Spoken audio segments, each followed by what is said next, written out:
কচু নয়, কচুর শাকও নয়। আজ নিয়ে এসেছি একদম দেশি কচুরলতির খুব সাধারণ একটা রেসিপি। কিছুদিন আগে এই কচু শাকেরই একটা রেসিপি দিয়েছিলাম।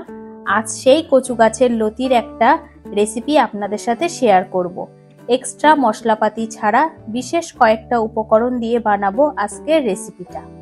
নমস্কার বন্ধুরা, ভাই বোনের হেসেল ঘরে সবাইকে স্বাগত। আজ আমি বানাবো কচুরলতি ভাজা। ভিডিওটিকেও স্কিপ করবেন না, পুরো ভিডিওটি দেখার জন্য অনুরোধ রইল। কচুরলতির এই রেসিপিটা বানানোর জন্য এখানে আমি বেশ কিছুটা পরিমাণে কচুরলতি খোসা ছাড়িয়ে ভালোভাবে কেটে ধুয়ে নিয়েছি। এগুলো কিন্তু বাজার থেকে কেনা চাষের লতি নয়, এগুলো একদম বাড়ির আশেপাশে জঙ্গল থেকে তোলা সরু সরু দেশি লতি। এগুলো কিন্তু খেতে বেশি ভালো লাগে। এরই একটা একদম সিম্পল রেসিপি আমি আপনাদেরকে দেখাবো। আর নিয়েছি একটা রসুনের পুরোটা কোয়া আমি খোসা ছাড়িয়ে নিয়েছি, 6 থেকে 7টা কাঁচা লঙ্কা আর 2টো শুকনো লঙ্কা। আমি এবার রান্নাটা শুরু করব। গ্যাসে কড়াই বসিয়ে দিয়েছি, কড়াই গরম হয়ে গেছে। এখন আমি এর মধ্যে দিয়ে দেব 2 চামচ মতো সর্ষের তেল। তেলটা গরম হয়ে গেছে, এখন আমি এর মধ্যে শুকনো লঙ্কা 2টো ছিঁড়ে ফোড়ন দিয়ে দেব। আর দিয়ে দেব সেই রসুনগুলোকে আমি এখানে হালকা থেতো করে নিয়েছি। রসুনটা তেলে ভালোভাবে ভেজে নেব।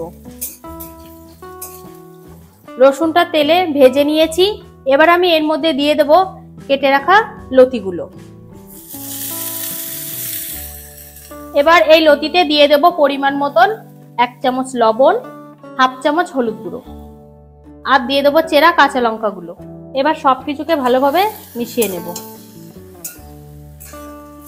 খুব সাধারণ একটা রেসিপি আমি আজ শেয়ার করছি। বিশেষ কয়েকটা প্রয়োজনীয় উপকরণ ছাড়া আমি কিন্তু এখানে এক্সট্রা কোনো উপকরণ ব্যবহার করিনি। সবকিছু খুব ভালোভাবে মিশিয়ে নিয়েছি তেলের সাথে। এবার আমি এটা 5 থেকে 7 মিনিটের জন্য ঢাকা দিয়ে দেব। 4 থেকে 5 মিনিট হয়ে গেছে। আমি এবার ঢাকাটা একবার খুলে নেব। হালকা হাতে একবার নেড়ে দেব। অনেকটাই কিন্তু নরম হয়ে গেছে লতিগুলো। এবার এর মধ্যে দিয়ে দেব 1/2 চামচ গোলমরিচ গুঁড়ো, 1 চামচ জিরে ও ধনে গুঁড়ো। ভালোভাবে মশলাটা মিশিয়ে নেব।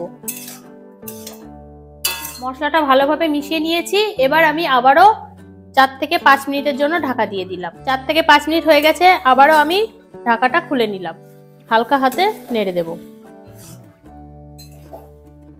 এইভাবে 5 থেকে 7 মিনিট আমি এখনো রান্না করে নেব। আবারও আমি 4 থেকে 5 মিনিট এইভাবে রান্না করে নিয়েছি। লতিটা কিন্তু আমার প্রায় রান্না কমপ্লিট হয়ে গেছে। এবার আমি এর মধ্যে দিয়ে দেব একটা বিশেষ উপকরণ। এর মধ্যে আমি দিয়ে দেব 2 চামচ সাদা তিল। এবার তিলটা আমি এর সাথে মিশিয়ে নেব।